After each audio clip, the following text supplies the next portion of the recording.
Update: my ex-boyfriend said he was gonna propose for the last 4 years. When I finally found the courage to break it off, he did. I don't know if I should give it another chance. Original post: we started dating in 9th grade after he asked me out at Winter Formal in 2012, 26 female and 27 male. We went as friends, but quickly hit it off and were together by New Year's. From there, we hit a lot of milestones fast, and honestly, we both figured we'd be married by 2017 to 2018. The excuse at the time was, we're young and still in school. I finished college in 3 years, him in 4. We both have our dream jobs and a combined income of $144,000 per year.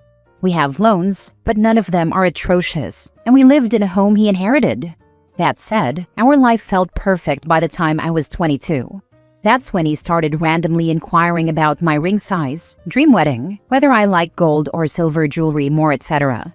22 went by with no engagement. No big deal. 23 comes and it's the same thing. I'm thinking it's any day now. 24 passes and the conversation becomes tiring.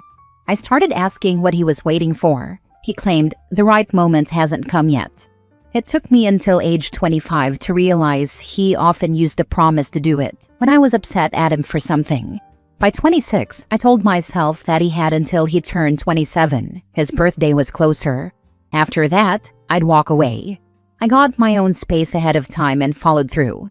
The separation was peaceful. He didn't protest much, if at all. Last week, about 2 months later, he showed up at my place. We had shared locations a couple of years back and just never turned them off. I completely forgot about it. I wasn't creeped out or anything once he explained how he found me. After some catching up, he pulled out the box, all while sitting on the couch across from me. It wasn't the romantic on one knee proposal, and I can't help but feel I forced his hand. This feels like a "here damn" more than anything else. He says I'm overthinking and that he didn't realize what he had until he lost it. He claims he never knew marriage was that important to me. I kind of want to get back with him, but I don't want him to resent me and later say he was forced to get married or anything. Now for the top advice before reading the update. He used the promise of marriage to manipulate you during fights. That's a huge red flag. If it's not the promise of marriage, it'll be something else. You've been dating for almost half your life. You don't know what other relationships are like. Hell, you barely know what you're like by yourself. Spend some time being a single person for a while and get to know yourself. You'll be better off for it. Was thinking of going to the cafe by myself for the first time today. Enjoy. You're going to have so much fun finding out who you are, doing things solely because you want to. It's scary sometimes, and you'll need some good friends to avoid getting too lonely, but it's 100% worth it. Don't jump into another relationship. Wait and figure yourself out and what you want. The right person will recognize everything you've invested in yourself and fall head over heels. But don't worry about that. Just do you. It's called a shut-up ring. Look it up. He didn't marry you because he didn't want to. He still doesn't. But the time apart has made him realize he can't do any better, so he came back and proposed. He's also smart enough to know that no one with self-esteem will put up with his lies and fake promises. So he's willing to settle for now. But the moment he actually likes someone else, he'll be out, because you were never more than a placeholder to begin with. Why would you even consider getting back with someone like this? I don't know. Honestly, I've known him since I was 10, dated him for half my life. I know this is embarrassing, and I'm trying to just move on. It's just that my common sense and feelings aren't on the same accord. AOP, I'm in a similar situation. Met my partner at 10, dating by 9th grade. It was, and still can be, really hard. You get stuck in your kid mindset, and it's harder to grow up because all your vices of childhood are still there with you. We got through our tough times and helped each other grow up through a lot of heartache and stress, but only out of financial necessity. Had kids, poverty, and no family support outside of each other. I would never have wished it on a peer. Personally, I know a partner like this feels special, and it is hard to lose a family member like that. But if I were you, I'd take some time to think and consider the pros and cons. Ask yourself what advice you would give to your daughter or sister. I won't say you should leave him immediately, because maybe he still does value you and just has hang-ups about marriage that you can work to understand before you make a final decision. I definitely had hang-ups. But also consider that this is mostly hard because it's easy to get stuck in codependency and the sunk cost fallacy when you grow up together. Thank you for this perspective. You're certainly correct about struggling with memories, etc. Now for the update. Hi all. Earlier today, I made a post asking how I should navigate this situation. A short summary would be that my boyfriend of almost 13 years and I separated after the idea of marriage was dangled in my face for 4 to 5 years.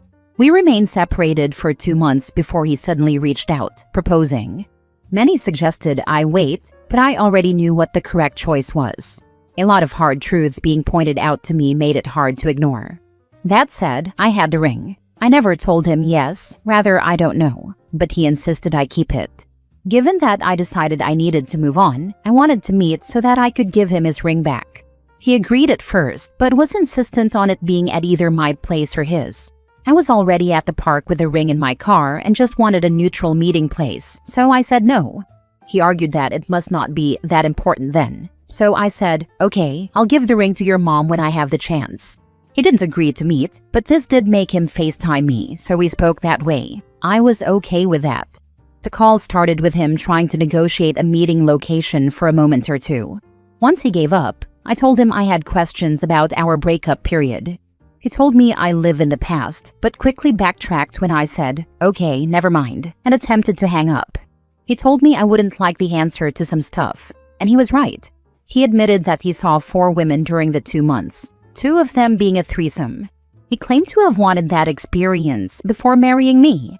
He also said that he felt inferior to me in recent years because of how put together I am, as if he's much different. I was in shock. I'd spent these last 2 months alone, trying to heal, while he was having threesomes. It hurt, but it felt more like disgust than betrayal. Not because of the activity, but because he thought he could just come back when he was done having fun. He asked me to come back to his place. He said the kids, 2 goldfish, miss me. I told him that I can't get back with him.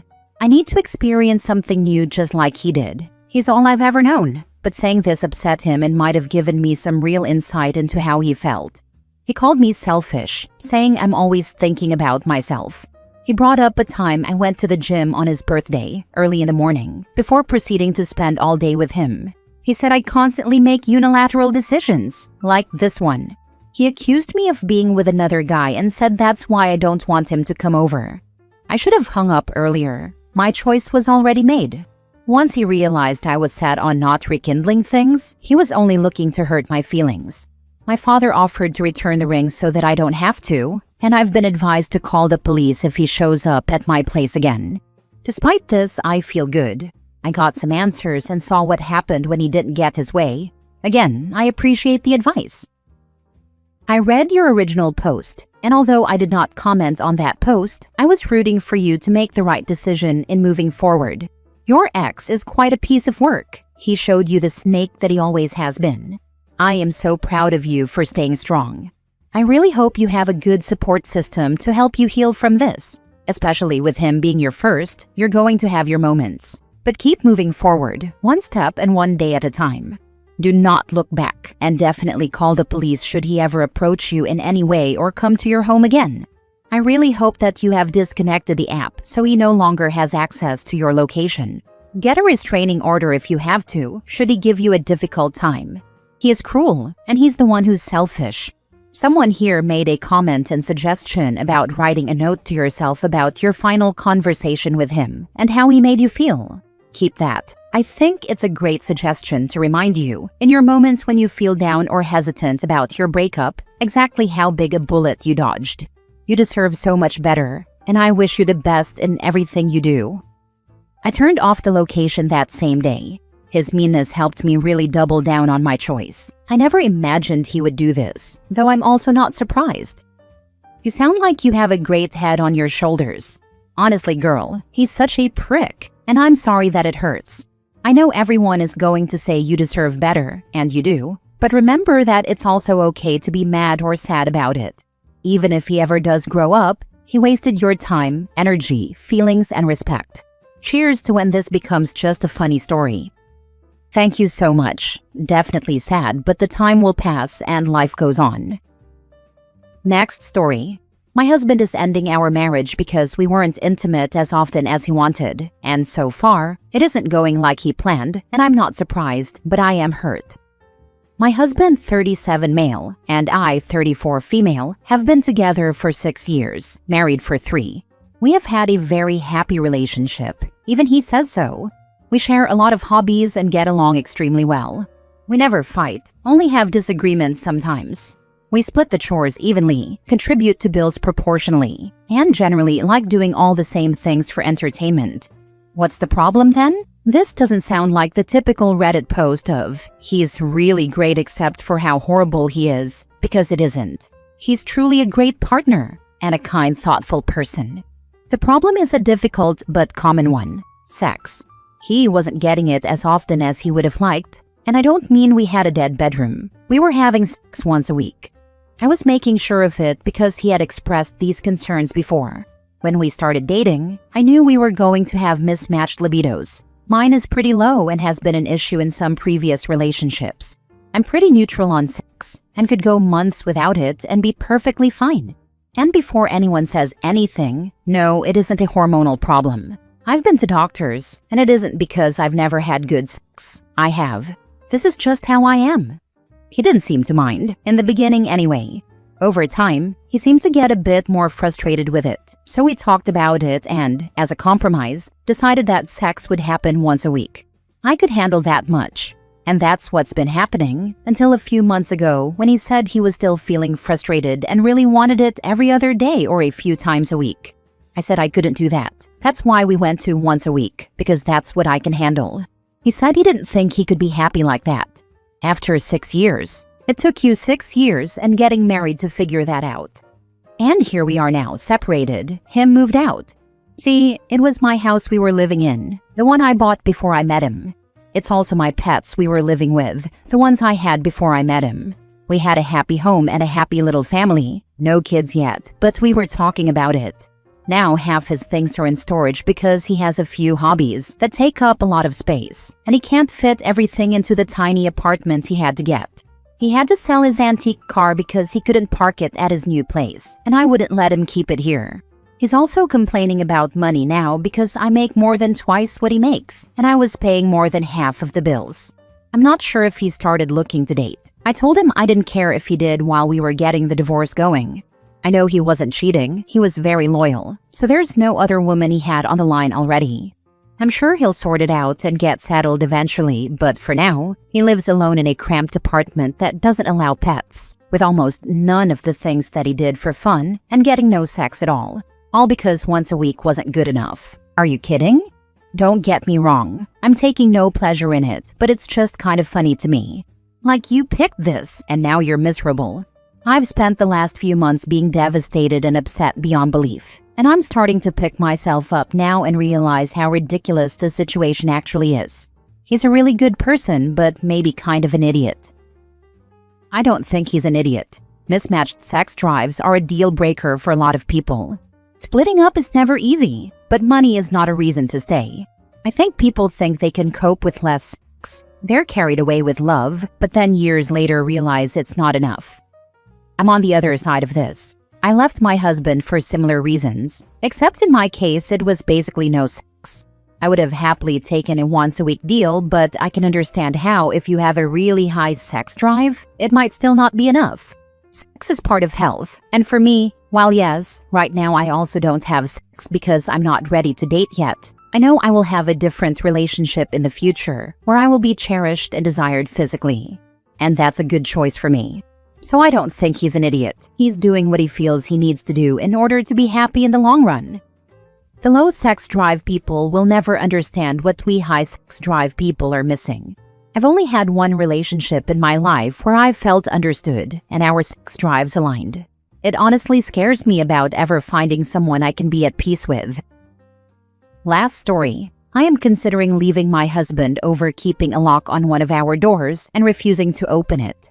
Hi everyone. Very sad to be posting this, but I, 20 female, am considering separating from my husband, 33 male of 5 years, over a big issue we just had a couple of days ago. My husband has always cared about his things, and he puts all his valuables in his office, where he works remotely 3 days a week.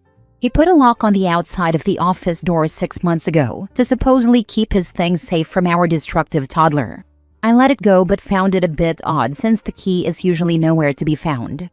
Anyway, I recently went into the office to get our bird's perch out of the room, and he was hovering, acting really suspicious. He defensively said, "What do you need in there?" And I said, "The bird's perch." But then instantly felt he was hiding something from me. I also noticed he locked the door after that. After we put our toddler to sleep, I told him I needed to go in the room to change the sheets on our guest mattress because we have visitors soon. He was acting defensive again and said he would do it another time.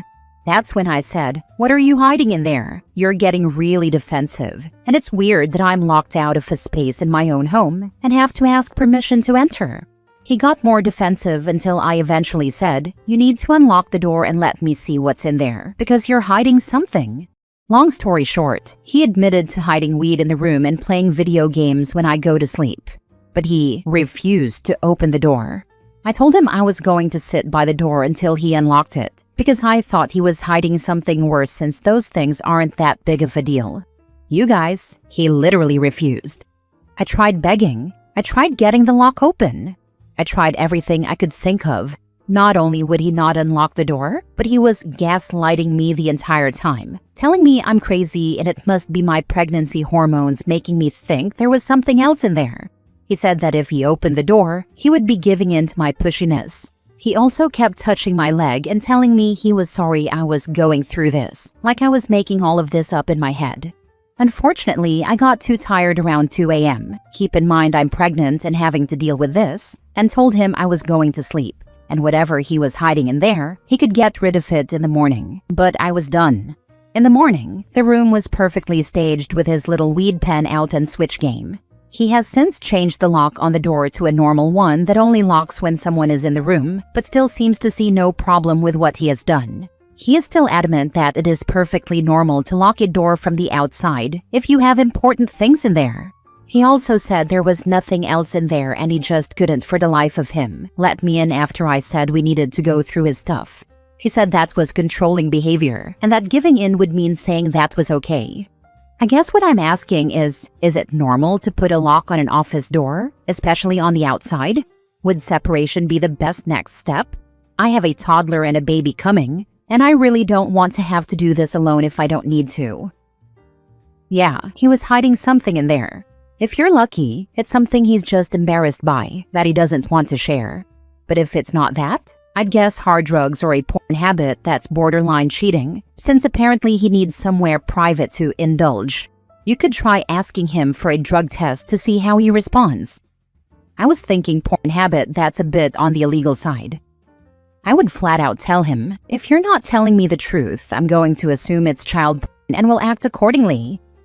I actually did bring up CP because of how crazy this was to me. What are you hiding that is so bad that you refuse to open the door, even if I threaten a divorce?